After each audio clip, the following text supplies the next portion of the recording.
இளங்குளிரான காலை பொழுது தை மாதம் 2ஆம் நாள் உழவுக்கும் தொழிலுக்கும் வந்தனை செய்யும் மாடுகளுக்கு நன்றி தெரிவிக்கும் நாளாக பன்னெடுங்காலமாக தை மாதம் 2ஆம் நாள் மாட்டுப் பொங்கலாக கொண்டாடப்படுகிறது.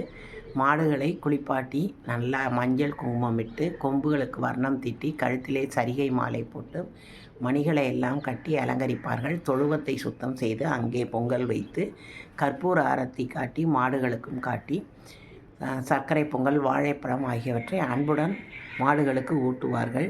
அந்த காலத்தில் சல்லின்ற ஒரு காசு இருக்கும். அது லோவஸ்ட் டினாமினேஷன்.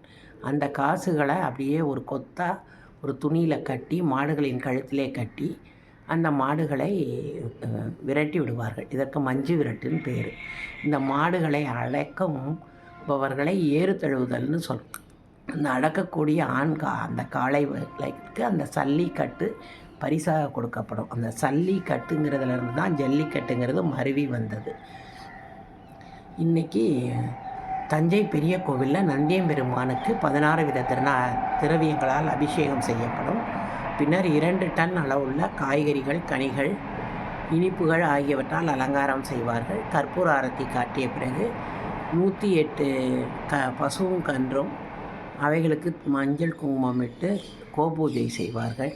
இன்றைக்கி ஆன்மீக ரீதியாக பிரதோஷம் மிகவும் சிறப்பான நாள். உருவலர் பவளமேனி ஒளிநீர் அணிந்து உமையோடும் வெள்ளை விடைமேல் முருகலர் கொன்றை மாலை முடிமேல் அணிந்து சிவன் பிரதோஷ நாயகராக வரும் நாள். இன்றைக்கு முதல் தை வெள்ளிக்கிழமையும் கூட.